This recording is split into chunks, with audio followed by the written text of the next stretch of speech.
Hi, welcome back to Broken and Brilliant. I'm Carrie O'Toole with Carrie O'Toole Ministries, and I'm really excited today because Carrie O'Toole Ministries has brought on a couple of new coaches to help out with our ministry.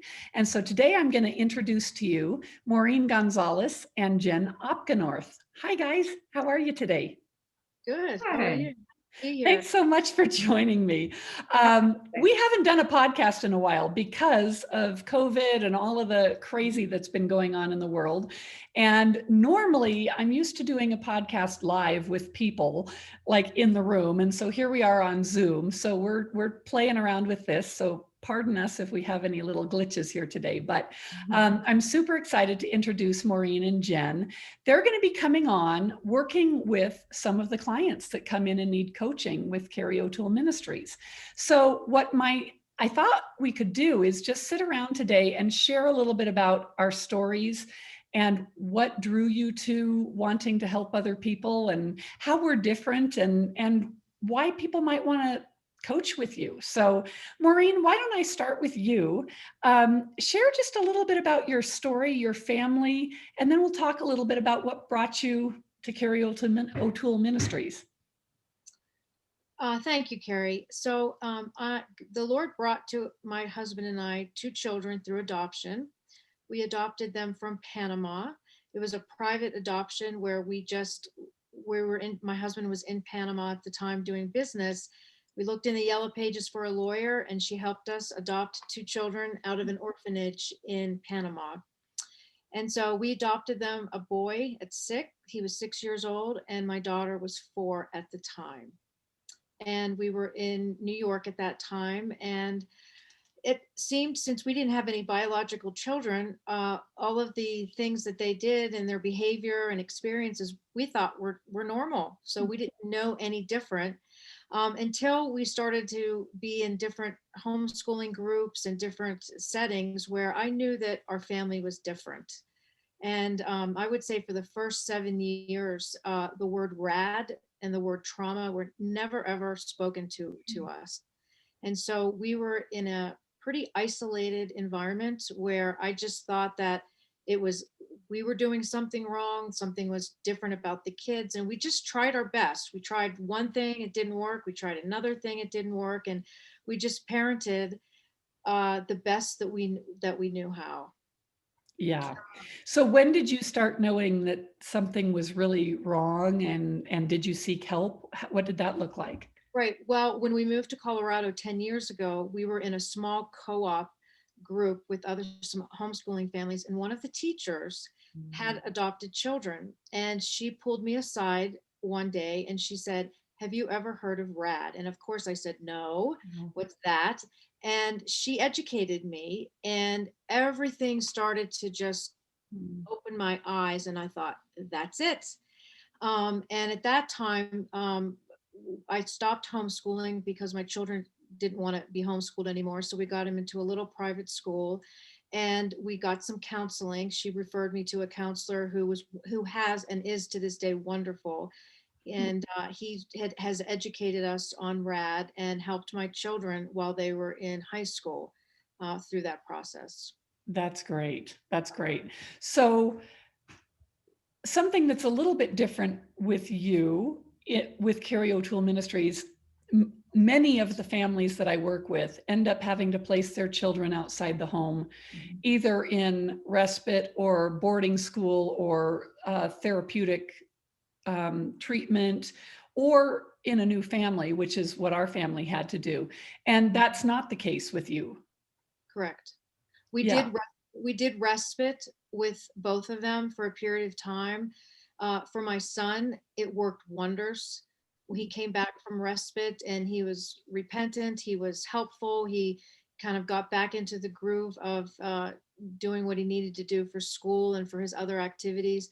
My daughter, it was a disaster. So respite did not work for her. She came back more angry and more distant from us than before she left. So we actually only did that once with her. Right.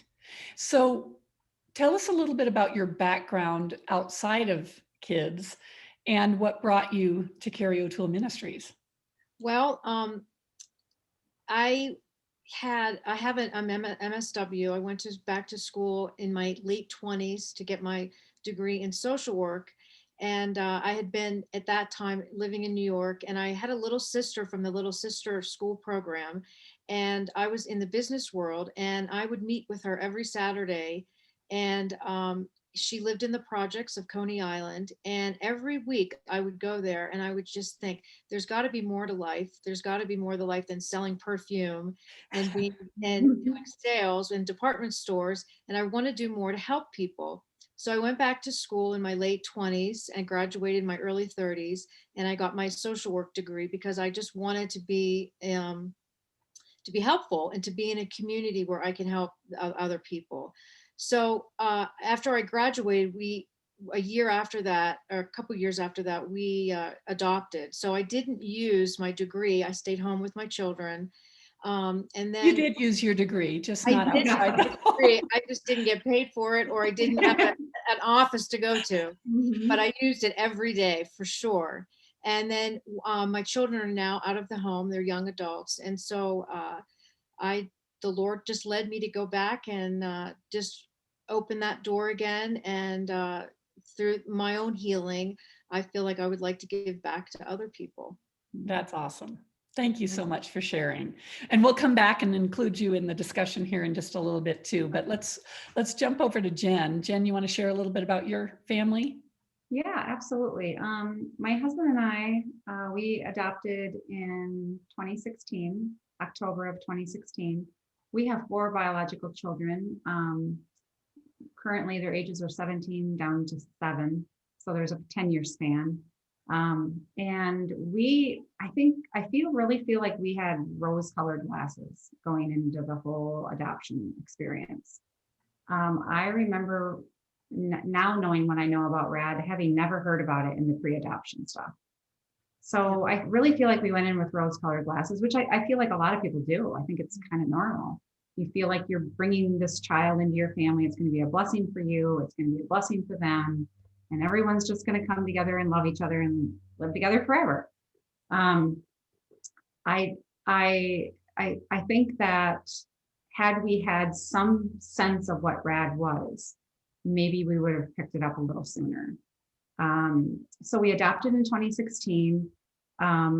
Our adopted daughter had a condition that required her to be on medication several times a day. And so we were home from China for 2 weeks, and she came down with some type of flu. And because she wasn't keeping her medication down, she ended up going into cardiac arrest. Mm. My 16-year-old daughter and I, at the time, she was 16. She was 13. My husband he's a nurse, he was working, and we rushed her to the emergency room where she had a cardiac arrest, died, and flatlined, and they revived her, but she had a resulting brain injury. So like the floor fell out from under us. So she was basically reset back to infancy. So if you can imagine a 3.5-year-old little girl not being able to sit up, not being able to eat, not being able to drink, not being able to walk, not being able to talk. It was like a 3.5-year-old infant, and my world fell out. I didn't know what to do. I didn't know if I could do this. So we rehabbed. We stayed at Children's Hospital for 2 months, and then in an inpatient rehab facility an hour and a half away from our home for another 4 months. So for the 6 months after we came home from China, it was mass chaos. So after the rehab, we got her back to where she was walking, functioning, all of that, got her on the school bus that fall, which is a miracle in itself. And we thought, okay, we can do this, right? We're getting her back to functioning where she was. Well, then the behaviors started to set in. And even when she had to do therapy for the rehab, oftentimes the therapist would come down the hall and get me and say, Mrs. Opknorth, she's just not cooperating. Can you, do something? And that continued at home when we had to, continue the therapy at home. And the behaviors just got worse and worse the longer she was in our family. to the point of, 2 and 3 hour screaming rages every day. And it was affecting our other kids. It was affecting our marriage. So, I really feel like we had a rough start with the medical crisis, but the behaviors that I noticed at home after life sort of settled in were behaviors that I remembered having seen in China. So I feel like in China, I knew, but what do? You can't come home without a kid. I mean, you had the, world praying for this child to be coming home to you. And I felt like in China that something wasn't right. And I was kind of scared, to be honest. So, yeah. So what happened with your family? Where is she now? So we ended up, as the years went on, the behaviors just got more extreme. In 2018, she falsely accused me of child abuse. Full investigation ended up obviously, not being true. All of our children were questioned in that process. It was just devastating. So the following year, the behaviors just got more violent. She ended up bringing a knife to school, and we just didn't know what to do. We ended up taking her to a facility probably about 3 hours from our home just for an evaluation, because we had her in counseling for a year prior to that. Our counselor really felt like she wasn't getting, anywhere with her as far as what her skill level was in dealing with kids with RAD. At that time, she had been diagnosed with RAD. So once I heard the term RAD, it was like you, Maureen. I was like, oh my goodness, like every single symptom lined up. And I remember somebody showing me a video talking about what it was like for the family. And it was a video on RAD. And oh my goodness, it was like, this is exactly what we're living with. How did we not become educated about this before? So I really feel like it was remiss in the education to not touch on that. But all that to say, we ended up dissolving in the fall of 2019. And, it's heartbreaking, absolutely heartbreaking that you even find yourself having to make that decision. Yes. Yeah. So is she in a new family now? Yep, she is in a new family. We, by the grace of God, through the orchestrating of several people that knew people, ended up, this family came forward, and, my husband and I sort of had 3 top things that we needed this family to either be or have. And throughout the course of our first conversation, they answered yes to every one of those questions without knowing, what we wanted up front. And I just, it was an immediate connection to that family. And I knew, because they had training, they were looking to adopt from a dissolution, I knew that that God's hand was just in it. Yeah. And tell us a little bit about your background professionally. Yeah, so I graduated with a degree, a bachelor's degree in psychology, and then I went on to get my master's in counseling.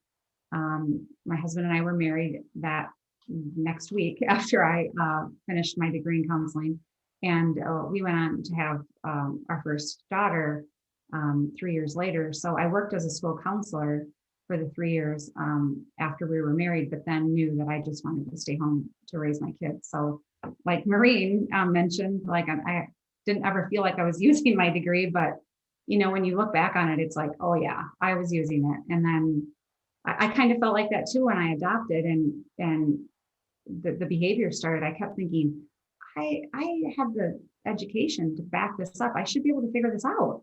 Like, why am I not able to figure these behaviors out and make it better and make it right? And I think we put that pressure on ourselves when in many cases these kids can't be loved enough. We can't, their buckets are empty and with a hole in the bottom. And I think that we put that pressure on ourselves to be able to figure it out, especially if we have the backgrounds like we do. Right. So I think it's funny because both of you had your degrees before. I didn't get my degree until after our son had been placed in his new family. But it was kind of the same thing. I just kept thinking, I've got to be able to figure this out. What happened and how do we make it so other families don't have to go through this? And I just don't, I need to understand better, So I went back to school in my upper 40s, which I'm giving away age there. But anyway, so how did you guys come about deciding to want to work with Carrie O'Toole Ministries? Maureen, why don't you go first? Well, Carrie was my coach. Mm. I had gone to another adopted mom up in Parker or Littleton, Colorado, and she was another adopted mom. In fact, I could mention her name, Elisa Morgan, who was the used to be the executive director of MOPS, and I knew her from an acquaintance, and I knew that she had adopted children, and so our mutual friend asked, got us connected, and so I just became friends with her, and we would meet for coffee, and I would sit at the coffee shop, and I would just weep. I would weep. I would be telling her my story, and she'd say, "You are really grieving. We have to find you. We have to find you someone else to talk to. You can still talk to me and still be my friend, but you need to. You're really grieving." And so she gave me 3 names of people, and I called Carrie first, and I met Carrie, and Carrie and I have been talking, and she coached me through it. And sometimes I would sit in her office, and I would just cry for 45 minutes, and just cry and cry and cry. And eventually those got less and less, and Carrie helped me work through a lot of the grief that I was feeling, and that I was experiencing, both my husband and I were experiencing this grief, as well as me individually, specifically as a mom, and what that does to a mom. Yeah.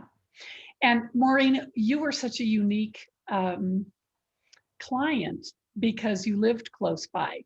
And so you could come to my house and sit right behind me. And that was so neat. Most of our clients, they're not in Colorado.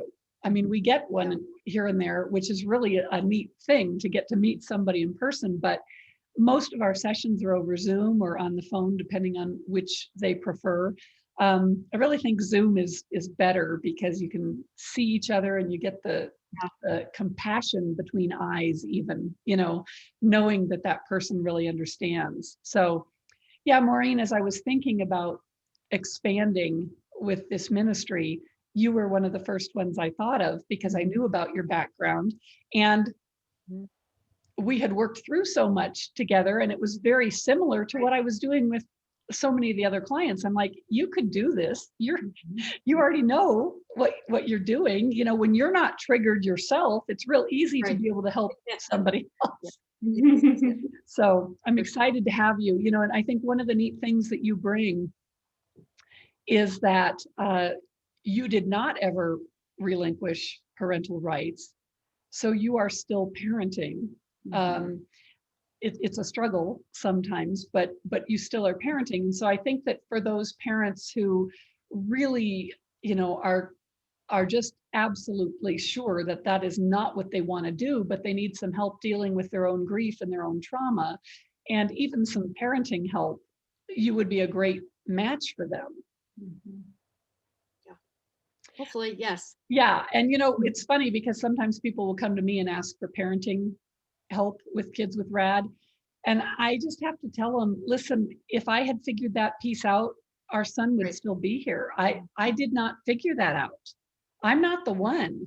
In fact, that triggers me. So I help with parents. I deal with moms, with dads, with couples sometimes, and sometimes even their kids.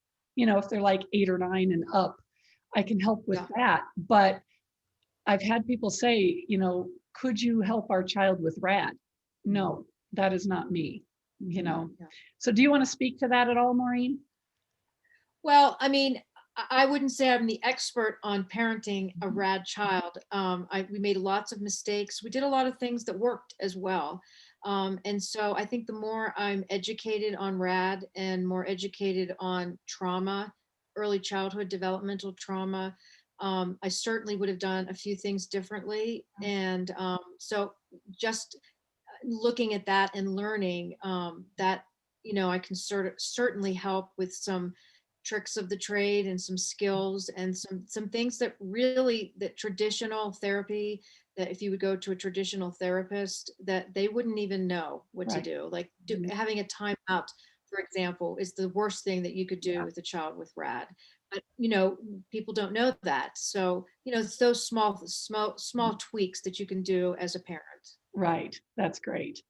And how about you, Jen? What brought you into thinking about jumping on board?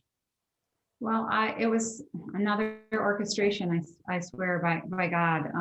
I was currently in a couple of groups, online groups for specifically for moms or parents that are struggling through their adoptions. And so, after our dissolution, I was a part of them beforehand, but I've stayed in some of those groups. And I felt like I just have such a burden for these people. I mean, it's such a unique situation to be a part of. And there's not a lot of people that you can talk to about this. And I feel like the groups that I was a part of were like, they were like uh, my right arm. I mean, I felt like I couldn't live without it at the time because there weren't many people that I could talk to. There weren't many people that got it. And so I stayed in those groups because I felt like if I could help one person, and so it turned out that I was kind of, I would randomly message moms and just say, if you want to talk privately, I'm here. And this one gal we were messaging back and forth for several months, and she had mentioned my name to Carrie because she saw Carrie as a therapist. And that's the rest is history. So Carrie asked about me, and this friend knew that I had a degree in counseling, and so Carrie and I connected, and here I am. So, Yeah. and I'm thrilled. I'm absolutely thrilled to join these two. I mean, I feel like this is such a unique ministry because there isn't really anything like it in the nation. Not that I have found. I mean, I remember hearing about Carrie O'Toole Ministries way back and reading her website and stuff. And I'm like, wow, there is not a lot of people out there that are even dealing with this specific type of situation. And like Maureen said, there's not even a lot of counselors that are trained in talking to families about this kind of topic. And I just felt like, I got off that first Zoom with Carrie, and I stood in my kitchen and wept. I felt like God was totally redeeming all the pain that we had been through to bring me to a place where I could help someone else. So I feel honored to be a part of this team. Well, and Jen, I mean, that's how I felt the entire time working with people is, Wow. this is such a deep personal pain because RAD is an intimacy disorder. And so it's this parent-child bond that it can't happen really due to their trauma. And so it's such a painful, personal, private, intimate suffering that we go through. Right. And I just remember thinking, God, there has to be something good that comes out of this because otherwise it's not worth it. Yeah. I mean, I would not wish this on anybody. And so to find both of you, and I think, Jen, one of the things that you bring that's different from both Maureen and I is that your relinquishment is just within the last 18 months, correct? Yeah. And so it's much fresher with you. And not that I don't remember, because, when I start talking to clients, I absolutely remember what it's like and what they're feeling, but you have just lived it. So it's very fresh. For us, it was back in 2009. So I've had 11 years now outside of that. I guess it's 12. what year is it? I don't know. With COVID, I don't even know what year it is anymore. But I just think it's really amazing that God has brought you to this ministry, because I think we're going to be able to offer, first of all, we can take on more clientele because we can split it up. But people have a choice now also about who they would like to see. Somebody may really connect with one of us and not so much with the others, and that's okay.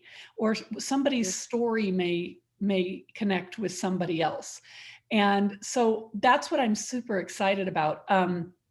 I want to just be able to share a little bit too about some of the other things that we're doing besides the coaching. So this podcast is number one because we haven't done podcasts in a while, partly due to COVID, but partly due to the fact that I just didn't do it for a year. And I was doing all of the coaching. And so knowing that I've got some people who can take some of that burden, I can't, and not to say clients, you are not a burden. I'm not saying that, but the fact that I will have some time during the day that I can start thinking about, different topics we can address. And I've also got 2 other people saying, hey, my clients are really needing this. Could you do one on this topic? I'm super excited to have just some help and a team. Another thing that we're talking about doing is some group coaching. So we're going to be in the next few days announcing that we're going to be doing some groups mainly for kids. So these are not kids with reactive attachment disorder. These are their siblings. We're talking about the siblings of kids with RAD, because so many times the other kids in the family are just kind of left a little bit because the squeaky wheel gets the grease is the saying. And so we're constantly looking. I just remember Sunday nights, we're always sort of looking at how many therapy appointments, where did I have to get him? What did I need to do? And the other kids, sometimes it was kind of like, can you just deal with this? And they didn't have a lot of support, not because I didn't want to. I mean, here we all have degrees in counseling and social work, and yet sometimes the other kids in our families just sort of got left a little bit. So we're going to be able to offer some groups. We're going to do them in 3 different age categories. So we're going to have one category that will be like, I would say 8 would be the bare minimum, 8 or 9 up to about 12. And then we're going to do one group for 13 to about 17. And then we're going to do one for, let's say, upper 17s and into young adulthood. So anybody who is listening, if you've got kids that are struggling and just feel like nobody gets it, and I need somebody to talk to because my parents don't understand and they don't have time, and I feel like I'm going crazy, and is this normal? And I don't know anybody else who's going through something like this. Keep an eye out, and we will, as we have the definitive times that we're going to start launching these, we're going to get those going. So that's exciting. And we're going to start some groups for parents who are in the situation of needing to make a decision about whether they need to relinquish a child, or even if they've already gone through that, to help. What I love about groups is that, first of all, you're in with other people, so you don't feel like you're alone, but also we can offer them at a price point that is less than individual coaching. So do either one of you want to say anything about the groups? Well, I do. I can't express more that the value of being in a group, because this is an oftentimes very isolating and lonely journey until you hook up and you meet up with other women, moms, parents, fathers, couples, that you can have this shared experience. Because until you do that, you think you're all alone. You're the only person that's experiencing this, and that you're crazy sometimes. And what am I doing wrong? And so there's a lot of inward guilt and shame about your parenting. So I can't, for those listening, that encourage, if you can fit into one of these groups as a mom or as a parent, a couple, I would encourage you to do so, because there's comfort in knowing that someone else has walked through your shoes. Right. Anything else you want to add, Jen? I would just like to say that when Carrie mentioned the groups, excuse me, When Carrie mentioned the groups for the kids, I felt like that was such a great idea because with the counseling background that I have, when our family went through this, we had such a hard time with people judging afterwards. And even during my kids were going through counseling when she was still in our home. And, my, teenagers and pre-teenagers were like, oh, do we have to go? And we went, they went individually for a while. And then, after she left our home, I said to them, you know what? I'm just going to require you to go to, 1 or 2 sessions. I'm not going to require anything more after that. And they were, oh, do we have to, and so when they went, the counselor shared with me afterwards that they talked a mile a minute, like they probably could have gone over the hour. So that says to me that these kids need to process that, whether they're acting like they do or not. They need to process this just like us adults do, and to give your child the opportunity to do it, I think is a huge investment. Well, and I think too, even the kids that don't talk, there might be 1 or 2 that just sit and don't talk. Mm-hmm. And that's okay because they're listening and they're taking it in and they're hearing what the other kids are saying and they're relating. Yeah. So I'm excited. People have been asking for that for a while, and I just didn't have the resources to do it. So I'm so excited to have you guys to be able to do that. Another thing we're excited to share is that we haven't been able to do a retreat since before COVID. And the last one that we had was scheduled for last April and we had to cancel due to the virus. And so we are offering one again, April 9th through the 12th this year, 2021 in Colorado. So you can, all of this stuff is going to be on my website. The groups are not there yet, but keep checking back because as soon as they're there, we will have that available. And the retreat is available right now. It is open for registration. Do either of you want to share anything about the retreat? Well, I just like to say that my husband and I are thrilled to be a part of it. This a great time of healing, and I'm excited to meet other couples. And like Maureen mentioned, when you're in a group setting with people that get it, it's like it's healing in itself. To hear of people's stories that might resonate with what you went through, or vice versa. So I'm super excited to do this retreat. Yeah, I'm really thrilled that you and your husband are coming too, because what a way to launch you into this ministry is to actually participate in this, make sure that you're all healed up, which I believe, you've already been working on that. Yep. And then have you be part of that to really understand these are the clients, this is what we're going through, and this is what we can help people with in individual coaching too. So I'm super excited to have you. Maureen, you want to share anything? Yes, I will also be there assisting Carrie, and I've been through the retreat. I think it was probably 2 years ago, maybe 3. Yeah, it was life-changing for me. So I won't give you a sneak preview because it's all so exciting. But it brought me to a new level in my grief cycle. That it brought me out, I would say, at a point where I wasn't crying as often, and that I knew that I was going to get through this, and that the pain wasn't as deep as it had been in the past. But some of the exercises and some of the things that we go through as a group and individually are life-changing. So I'm excited about it. And for any of you that are thinking about coming, come. Sign up quick. Sign up. Yes. Yeah. And I just want to share, this retreat came out of sort of everything that I knew I needed and did not get. And it wasn't offered anywhere. So I was getting my own individual counseling. We were getting marriage counseling. We had so much counseling. I remember we were kind of joking, but it was true, that there was about a 2-year period where we were paying more for therapists than we were for our mortgage. And it's like, oh my goodness, we could have a house in Hawaii for what we're paying in therapy bills. But this is not therapy. We are coaching here, but I learned so much through what I went through. And then I also hired a coach who was doing weekend transformational events.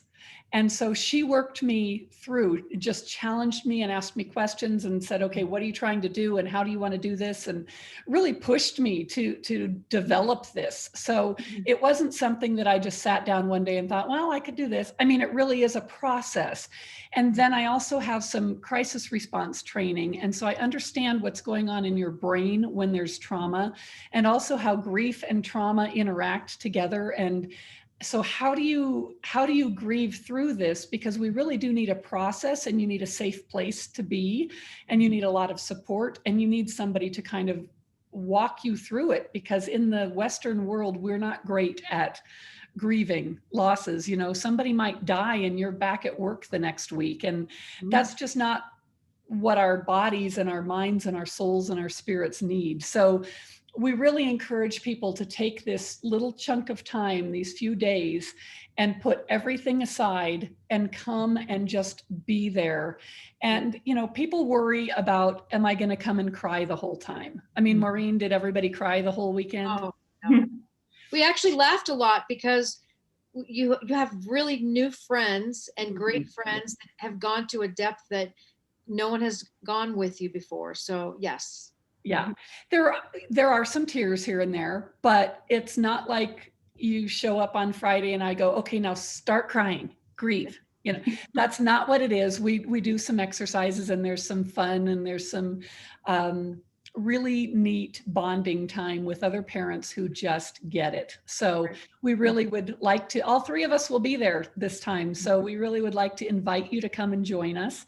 And all of these things, if you're interested in coaching with any of us, if you're interested in the groups, if you're interested in the retreat, or have ideas for podcasts or anything like that, you can get a hold of us. Just go to carryotoole.com, and all of the information is there. So Maureen and Jen, I'm so excited to have you joining us. Thank you so much for coming on the team and for being here today to introduce yourselves, and welcome.